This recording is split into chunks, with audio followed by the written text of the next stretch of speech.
voulez qu'on attende Philippe? On pourrait commencer par exemple, et qu'on a une discussion technique sur la tête. Oui, c'était un peu prévu, si c'est possible. Oui, parce que là, que les miroirs sont un peu virés, et là, ils ne sont pas virés, etc. Ah, les miroirs Philippe. sont virés. Non, c'est-à-dire que virer, je ne sais pas si c'est le mot en français. Quand tourner, on dit, qui n'ont pas... Positionnés? Non, pas positionnés, Ils sont passés. ils sont passés. La couleur des reflets sont... Le blanc est un peu C'est-à-dire qu'ils sont un peu attaqués par l'humidité. Jean aimait ça. Il n'aimait pas que ce soit tout impeccable comme ça. Alors c'est bien. Après un certain moment, disons l'année prochaine, on va certainement enlever des morceaux et remettre. Et alors ce qui est très intéressant, c'est que là, par exemple, en dessous la langue, c'est impeccable. Parce qu'ils l'ont passé au cachère. Je crois que ça s'appelle cachère, non? Le truc avec de l'eau très fort. Et alors, parce que donc, c'est pas seulement un mélange de colle qu'on pensait, mais c'est aussi une question de moisissure de l'intérieur. Hein? C'est pas ça, Philippe? Une question de moisissure de l'intérieur. Oui. Parce que pourquoi c'est parfait là et c'est pas parfait là? Donc ça ne vient moins de l'extérieur qu'on ne le pensait. Ouais, c'est parce que là on avait bien décapé. Et Ouais. puis, Les Alors, miroirs. Ouais, moi, pardon. ça m'intéresse doublement, puisque au Jardin des Tarots, j'ai plein de miroirs aussi, et j'ai vu que c'est tout à fait impeccable. Là. Et ça, c'était cachère très fort. ouais, mais avant il y avait de la peinture, avant tu voulais le faire en toboggan, j'imagine. Oui, c'est ça. En fait, l'idée est venue comment parce qu'avant, je crois qu'avant, il y avait un truc en béton, non? C'est ça? Toute la façade Non, était en béton? c'est-à-dire la façade était en béton, l'idée était de la peindre. Mais j'arrivais jamais à décider comment la peindre. C'était un problème de mettre une couleur très forte dans cette forêt. Et une couleur qui aille avec la ferraille de Jean. Alors, j'ai hésité pendant des années. Je venais régulièrement. Et après, j'ai décidé à renoncer à la couleur. Et je me suis dit que j'allais mettre de la mousse qui allait pousser partout. Ça, c'était une des idées. Et après, je me suis dit, attendons. L'idée va venir. Et puis, ça a pris longtemps, je ne sais pas combien d'années. Je ne me rappelle plus, mais des années. Et la mousse, ça me semblait comme une espèce de ce monstre tout rempli de verdure pouvait être intégré dans la forêt. Et après un jour, je suis revenue. Je crois que c'est quand Jean était à l'hôpital après son opération cardiaque. C'était à peu près à ce moment-là, je crois. 86, 87. 86, 87. Eureka, j'ai eu l'idée. Je me suis dit miroir. Et j'ai dit à Jean, et il était fou de l'idée. Parce que j'ai utilisé ces miroirs au jardin. Évidemment, les miroirs et la ferraille, c'est un beau mariage. Alors là, on a commencé, c'est là on s'est rencontrés à ce moment-là. Et c'est un boulot de dingue de faire ça. Faut pas croire, parce que chaque morceau est coupé. On voit une chose, et souvent les gens, ils se rendent pas compte, l'immense travail. Disons, là-bas, il a pris un coup, là. Le côté du nez gauche. Ce qui était intéressant, c'est ce reflet de la nature aussi dans le Oui. miroir. Non, mais c'était ça beaucoup. Et c'est ça que j'ai fait beaucoup jouer au Jardin des Tarots. C'était la réflexion. C'est une autre manière d'avoir du mouvement. On a toujours le mouvement avec le miroir parce que ça change à chaque moment de la journée. C'est jamais pareil. Parce que maintenant, c'est une certaine lumière. Un autre moment, ça en a une autre. Et coucher de soleil, la nuit. Jean est venu des fois la nuit. Elle était très très contente de cette idée. Il faut dire que ça va bien avec la... Oui, il venait souvent le soir. Ouais, il aimait bien le voir la nuit parce que ça donne des Il reflets. disait que ça gardait la lumière. Que ça gardait la lumière. Même. Ouais, puis c'est hyper impressionnant. Nous, on est venu filmer un soir, c'est Ouais. complètement différent. Ouais. Et moi j'aime beaucoup je trouve que ça peut donner un mystère le soir. Et donc tout le monde mais ça a pris combien d'années ça a pris, Philippe? 5 ans 5 ans. 5 ans pour tout coller. Ouais. Bah, évidemment, on ne peut pas faire ça l'hiver, parce que le climat ne s'y prête pas. Donc 5 ans partiellement de l'année. Après, l'œil a été fait récemment. Mais on avait cette idée toujours, j'aurais bien l'idée d'avoir un grand, comme un diamant à l'intérieur. Tournerait. Et donc il y a eu cette transition tête cyclope, donc un monstre. On Je ne arrivait, me en fait. rappelle plus dans les premières maquettes s'il y avait 2 yeux ou non. Tu te rappelles, Philippe? Moi, j'ai toujours vu avec un seul œil. Alors donc, il a été Moi, dès j'ai le... vu 2 yeux sur les premiers dessins. 2 yeux sur le premier dessin. Une vraie tête. Alors donc, il y a eu une évolution, mais à quel moment précis? Il faudrait demander, peut-être prendre tous un souvenir historien d'art. Moi, j'ai pas... j'ai une mémoire, mais différente. Et donc, je ne me rappelle pas de ça. Peut-être parce que c'était toujours un monstre. Alors, si c'était un monstre avec un œil ou 2 yeux, pour moi, ça n'était pas tellement... c'était pas un truc... Mais en tout cas, c'est drôle comment des choses ont besoin de mûrir longtemps dans le souterrain avant que ça explose l'idée. Et les autres choses, toc, c'est là. Enfin, ça c'était une idée qui... Voilà. Alors l'eau est sale comme Jean l'aurait aimé. Moi j'aime mieux l'eau propre, personnellement, mais ça c'est comme... Et lui il aimait bien ces miroirs un peu qui ne sont pas tous en état parfait. Eh bien, c'est très content. Et même à la fontaine Stravinsky aussi, c'est un peu vaseux l'eau. Ouais. Il aime bien l'eau sale. Et donc, Pardon. oui. Il y a quelques questions que... Oui. Pour finir sur les vers un peu, moi j'ai lu, genre, je ne sais pas si Ouais. je suis un peu indiscret, j'ai lu que vous étiez inspiré de champignons hallucinogènes au Mexique. J'ai lu ça dans un petit truc. Bon, c'est peut-être pas trop intérêt pour l'interview. Non, ça n'a pas d'intérêt direct. Non, j'ai essayé ça une fois, c'est vrai. Et j'avais l'impression d'être à l'intérieur d'un douanier Rousseau quand j'ai pris les champignons magiques. Mais je ne crois pas que ça a influencé. Non. Non, si on pouvait essayer de commencer un peu par le début, je sais que c'est peut-être pas évident, mais Non. l'idée de genèse, l'idée un peu de Eh bien, l'idée, au fond, moi je suis ce qu'on appelle en anglais un outsider. Quelqu'un en dehors du monde culturel, dans le sens que j'ai jamais été à l'école. Et je connais Jean depuis que j'ai l'âge de 25 ans.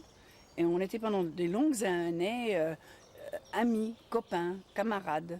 Puis après, on est tombés amoureux. Mais d'abord, il y avait un rapport de travail. Jean aimait beaucoup mes tableaux, il aimait ce que je faisais. Il voyait les petits dessins que je faisais avec des trucs monumentaux, parce que j'avais vu Gaudi, j'avais vu le facteur cheval, et c'était mes maîtres.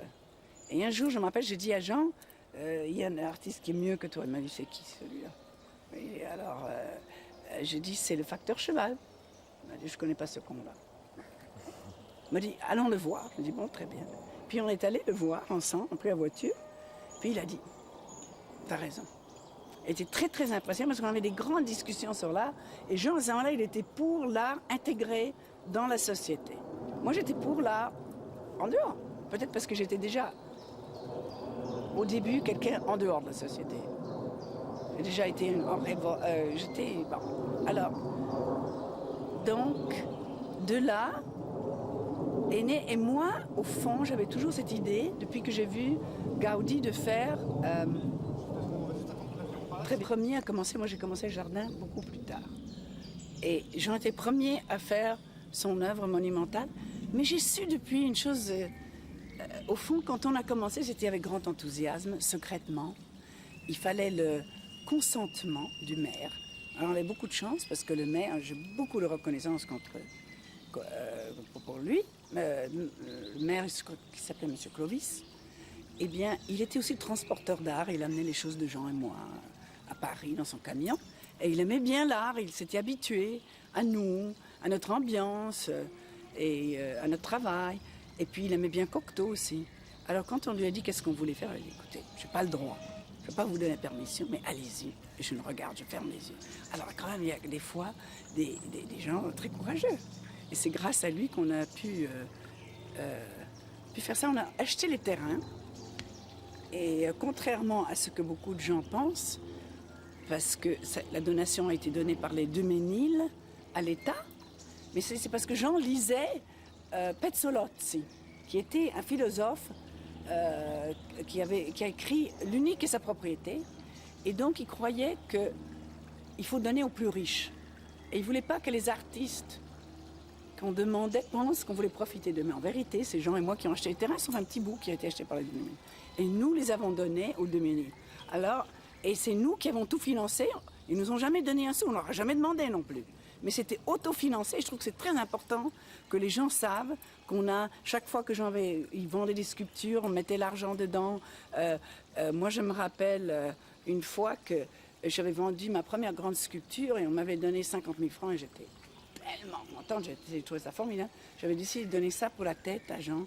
Et Yolas, qui était notre marchand génial grec, à ce moment-là, il m'a préparé une valise avec que des billets dedans. Et Bénédicte, qui était la main droite, a dit, qui compte les billets. Et ne te laisse pas avoir, c'est comme ça que les marchands, les artistes, c'est avec le fric, comme ça, liquide. Alors bon, je suis rentrée chez moi, mais la valise, elle était tellement jolie. Les paquets étaient tous avec des petits rubans. Ils m'avaient piqué pendant le prix de la valise. J'ai rien dit. Et j'ai donné la valise à Jean. Il était ravi.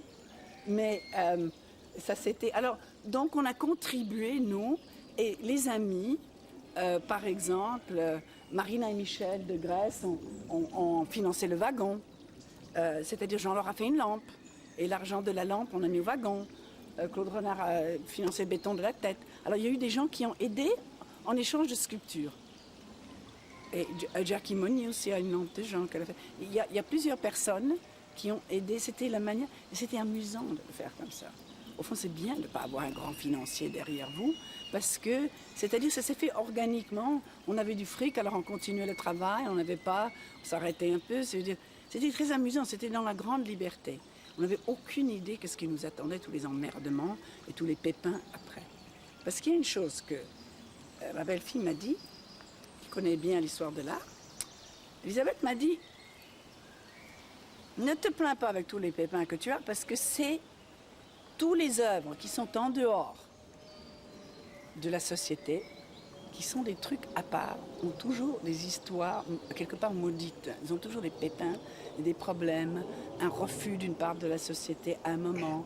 Ils sont tous comme ça. Que ce soit la fontaine de Trévi à Rome, que ce soit la tour Eiffel, que tout le monde était contre quand elle était construite. Alors ça m'a aidé à avoir une chose en perspective. Parce qu'après, on accouche de quelque chose dans la joie, dans la liberté. C'était formidable. Jean s'amusait comme un fou. Il marchait sur les planches là-haut. Je me rappelle tous ces Suisses. Parce que c'est pas... moi, j'ai le vertige. J'ai dû souvent monter, mais je me force. Et je les voyais marcher comme ça avec leurs poutres tout droit. Je restais là, regarder ça. C'était fantastique. En haut, avec le vide en dessous, ils n'ont pas peur à cause des montagnes, parce qu'ils font du ski ou je sais pas quoi dans les hautes montagnes. Et les Suisses ne connaissent pas le vertige, alors ils marcheraient là-haut. Et il faut dire, ils ont fait des prouesses techniques extraordinaires, parce que c'est pour ça que je n'ai pas commencé tout de suite. J'avais tellement de plaisir à regarder cette chose se construire. C'était une tellement grande joie que ça m'a quelque part rempli que je n'avais pas besoin de faire mon projet tout de suite. Parce que je regardais, j'étais tellement comme ça devant regarder cette chose pousser dans la forêt. Jean était complètement détendu, il était heureux ici. Et d'abord c'était Rico, il a invité son copain Lugunbu à travailler, il a fait l'oreille qui est très belle. Et puis mais Rico et Jean, ils ont vu que ça commençait ils ont dit que c'était pas assez bon soudeur. Jean a toujours dit qu'il était un mauvais soudeur. Et Rico aussi, ça s'écroulait souvent. Alors ils ont dit, bon, on va mettre une annonce. Ils ont mis pour un soudeur professionnel. Et je crois que Seppi a gagné sur les autres parce qu'il savait jouer à la belote suisse. Bon, voilà. Alors c'était Seppi. et Seppi est venu parce que Seppi venait vraiment, c'était son métier vraiment, parce qu'il fallait que ça tienne si les gens allaient marcher dessus. Il ne fallait pas que ça s'écroule.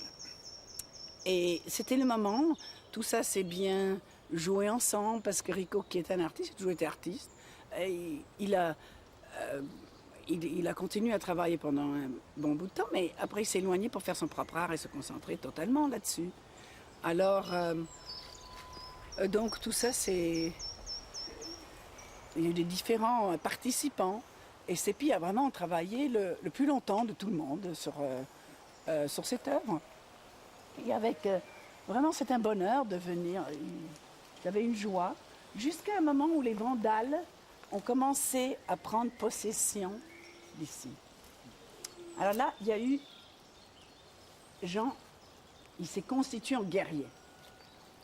Il a été, c'est-à-dire qu'il se sentait menacé. Il a commencé à en faire une forteresse, fermée, voir être plus malin qu'eux. Il a trouvé des trucs très ingénieux pour le petit appartement, comment rentrer dedans, pour le cacher, pour pas qu'il trouve. Alors, c'était au début, Jean aimait bien ce jeu. À certains moments, il en a eu marre. Moi, j'ai proposé d'avoir quelqu'un avec des chiens qui étaient à la retraite et qui viennent. Et on lui a fait plein de propositions différentes, mais celui-là, c'était assez simple à réaliser. Mais il a refusé, alors j'ai compris qu'au fond, il aimait bien le danger et cette situation, et que voilà. Ah, il y a un moment qu'il s'est arrêté. La tête était arrêtée à cause des vandales. Et voilà. Elle s'est endormie, comme la belle au bois dormant. Et après, Jean a eu l'idée, assez forte d'ailleurs, il voulait la mettre à Saint-Cloud. Et il venait et il était opéré du cœur. Et seulement 3% de ce genre d'opération foire. Et Jean était dans les 3%, il était dans le coma pendant 3 semaines. Et une infirmière m'a dit, il faut lui parler.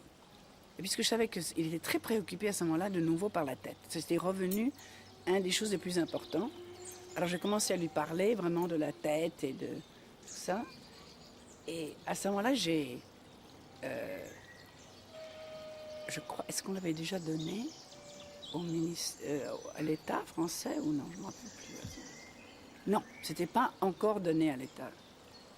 Et alors, oui, j'avais téléphoné en disant que Jean était dans un état critique et j'ai demandé au ministère d'envoyer un message. Ils ne l'ont pas fait. J'étais tellement furieuse que j'ai écrit au président de la République que je ne me connaissais pas. Et je dis, je veux que vous sachiez comment votre ministère se conduit. Jean qui vous a offert ce qui est plus précieux pour lui au monde, à l'État français, même pas une réponse, rien quand il est malade. J'étais furieuse. On m'a dit, on ne peut pas faire ça, tu ne veux pas faire ça, tu ne connais pas les problèmes. Je l'ai fait. Alors je m'en foutais de ce que tout le monde disait, j'avais envie. J'ai dit, au fond, personne ne doit dire à des gens tellement haut placés comment ça se passe. Alors, j'ai dit, bon, je vais le faire. Et alors, 3 mois plus tard, Jean et moi, on reçoit, Jean était remis, une invitation à l'Élysée pour déjeuner. Pas de réponse à l'agent. Et la tête est devenue, on l'a donnée à l'État français. Mais je dois dire que si j'avais à refaire, il ne faut jamais donner, s'il y a des artistes qui écoutent, il ne faut jamais donner rien à l'État pendant qu'on est vivant. C'est une erreur terrible. On devient prisonnier de la bureaucratie. On peut dire, si j'avais à refaire, je sais comment je ferais maintenant. Alors je peux donner des conseils, les vieux sont toujours comme ça, on sait. Mais après, c'est trop tard pour le faire soi-même, mais peut-être quelqu'un peut profiter. Alors donc, il faut prêter à l'État et dire après, quand je meurs, c'est à vous. Mais sinon, ils s'infiltrent dedans, ils vous embêtent. Et ce n'est pas les gens nécessairement au-dessus, mais c'est le petit pouvoir bureaucratique qui reste toujours en place et qui est content de montrer, manifester leur pouvoir. Alors c'était une grave erreur parce qu'on a commencé à voir beaucoup d'ennuis, la liberté, la joie est partie. C'était la lutte. D'abord, Jean avait appris ça d'abord avec humour la première fois, parce que nous qui avons été sur des chantiers toute notre vie, on n'avait pas le droit de choisir les artisans qui travaillaient avec nous. C'était des gens qui ne connaissaient rien sur le chantier qui choisissaient. C'était eux, pareil, je sais pas, parce que c'était comme ça. Alors ils ont choisi l'électricien. Alors surtout avec Jean, c'est un peu délicat de choisir. Alors évidemment, ils ont choisi des gens qui après qui n'étaient pas du tout motivés, alors ils ne sont jamais revenus réparer. Et dans le contrat que Jean n'avait pas tout à fait lu, il y avait mis, il a signé par erreur, parce qu'il m'a dit, je ne vais pas m'emmerder à lire ces 10 pages qu'on présente pour un contrat, au lieu d'avoir quelqu'un que je connais. Bon, il a signé, il n'a même pas pensé. On a amené les lampadaires de la ville pour éclairer ici, mais qui étaient affreux. Alors Jean, il a pris une crise de fou rire. Moi, j'étais fâchée. Lui, il a pris une crise de fou rire. Et il a dit, je me demande combien de millions l'État va foutre en l'air avec leurs conneries. Alors, donc, il a pris mieux. Finalement, on l'a donné. Enfin, ils n'étaient pas très contents. On l'a donné à la mairie parce qu'on voulait... C'était scié. Et puis il y a eu beaucoup d'ennuis. Philippe, par exemple, qui était en train de souder, l'électricien a écrit qu'il devait arrêter.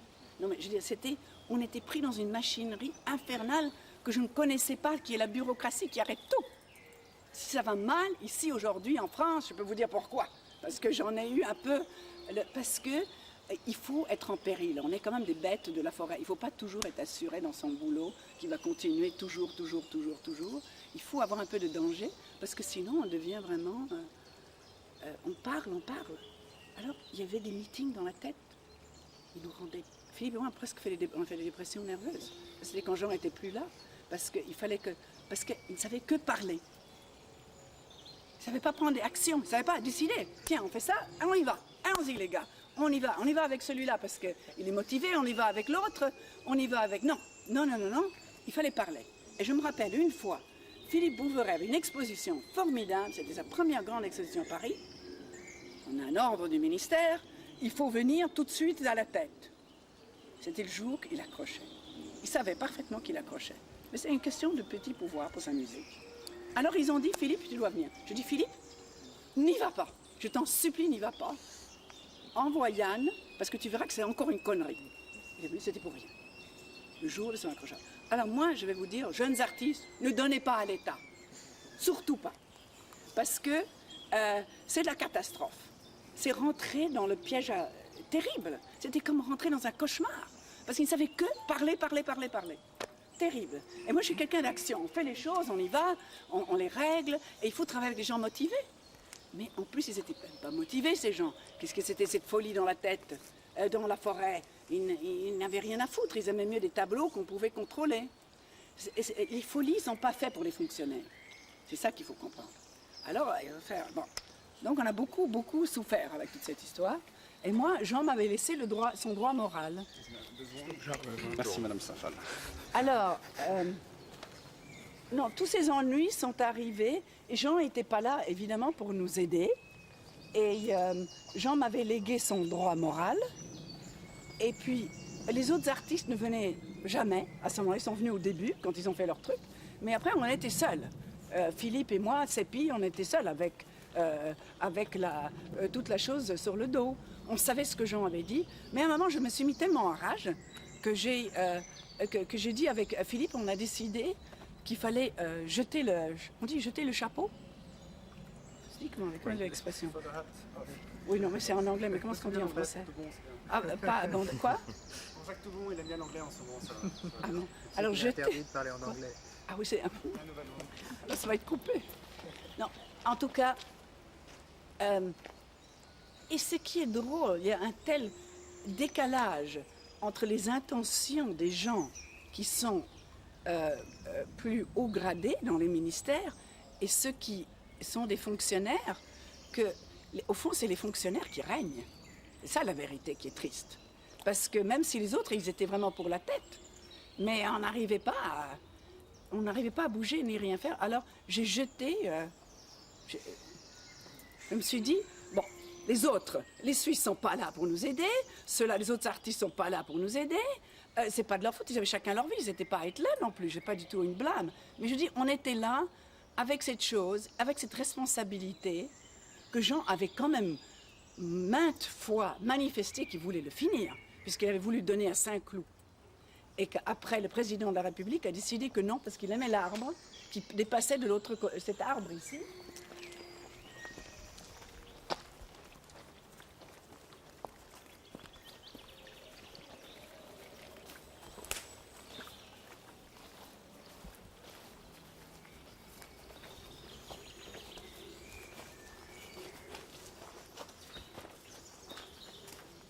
Alors donc, le président Mitterrand est venu voir la tête, et il était fou de la tête, et Jean voulait qu'il le démonte, parce que ça l'amusait comme un jeu, et que tout se coupait et démontait à Saint-Cloud. Mais le président a dit, mais après, il n'y aura plus cet arbre. Et ça, c'était un bon argument. Moi, j'ai rien dit, parce que moi, j'espérais que ça restait ici, mais Jean venait d'être opéré, alors je me suis dit, ferme-la et laisse faire. Tout le monde était speuré, tous les autres, et Jean en avait parlé aux autres artistes, ils étaient contre. Et moi, j'ai dit d'ailleurs à ce moment-là, je ne vais pas me mettre aussi contre Jean. Je vais dire que ce qu'il veut, c'est bon. Et d'ailleurs, ça aurait été vraiment mon point de vue. S'il aurait vraiment voulu, Et si ça aurait marché, j'aurais été pour. Mais, c'est-à-dire qu'il voulait donc que plus de gens puissent le voir. Mais finalement, il faut dire que Jean avait aimé cet arbre. Il achetait des kilos de foie et il l'enterrait ici pour le nourrir, pour qu'il, je ne sais pas combien de centaines de kilos de viande sont enterrés en dessous de cet arbre, qui l'ont nourri et fait pousser et fait grandir. Et alors, il a été aussi sensible à cet argument. Et moi, je suis allée, pendant que Jean était à l'hôpital, puisque je savais qu'il voulait que... donc, à Saint-Cloud, j'ai été suppliée, mais le maire, même à genoux, j'ai dit, il est mourant, dites oui. Non, ça n'a pas marché pour faire plaisir, Jean, ça n'a pas marché. Bon, c'est un con. En tout cas, au fond, je suis contente que ça n'a pas marché, parce que je trouve qu'elle a sa place là, où elle a grandi, où elle a né et tout ça.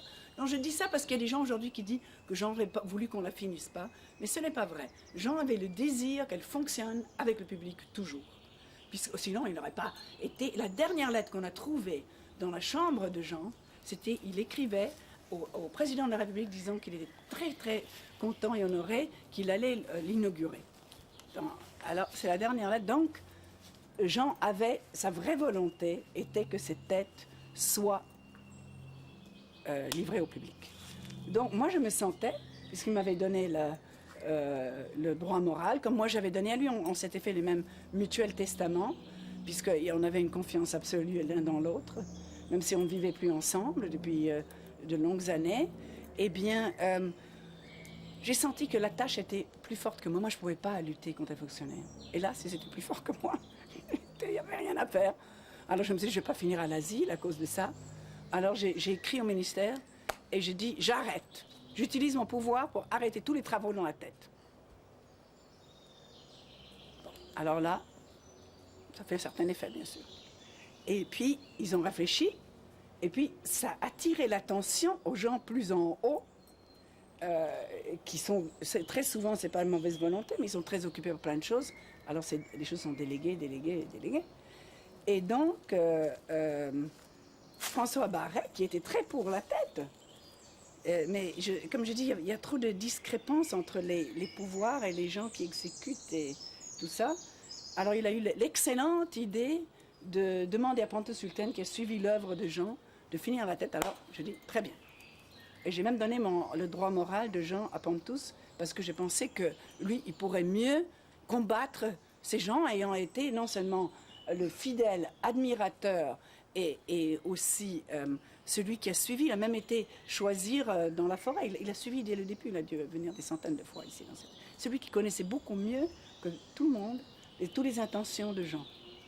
Et tout le monde qui devait être... Et je dois dire que tout a été respecté, sauf une chose, un artiste qui devait être...